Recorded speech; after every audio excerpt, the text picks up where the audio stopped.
no place I'd rather be than here with you. That's all I need. There's no one I'd rather see close to me.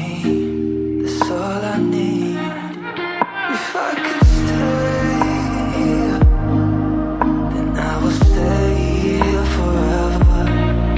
If you're a man too, then let's be the best together.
आशा करते हैं ये जो magic है आप सभी को बहुत पसंद आया होगा और ऐसा ही नया नया मैजिक अमेजिंग शो जो है मैं इस चैनल पर ऊपर लेके आता हूं।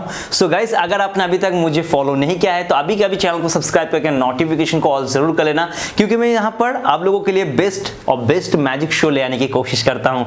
और ये फैमिली शो है, आप अपने दोस्त फैमिली रिश्तेदारों के साथ भी देख सकते हैं और उन लोगों के साथ शेयर भी कर देना, क्योंकि एक इंटरटेनिंग मैजिक शो है। और गाइस, अगर आपने वीडियो को लाइक नहीं किया है तो प्लीज वीडियो को लाइक करके एक प्यारा सा कॉमेंट करके जरूर बताना आपको आज का ये ट्रिक्स कैसा लगा। और मिलते हैं नेक्स्ट वीडियो में। और हाँ, उससे पहले अगर आप मैजिक ट्रिक्स सीखना चाहते हैं तो हमारा और एक चैनल है जिसका नाम है ट्यूटोरियल गुरुजी। उस चैनल पे मैं सभी मैजिक ट्रिक्स सिखाता रहता हूं, तो जाकर जरूर चेकआउट कर लेना, लिंक आपको डिस्क्रिप्शन में मिल जाएगा। और साथ में अगर आप मुझे फॉलो करना चाहते हैं इंस्टाग्राम पर या फेसबुक पेज पर तो लिंक आपको सभी डिस्क्रिप्शन में मिल जाएगा। मिलते हैं नेक्स्ट मैजिक वीडियो पर।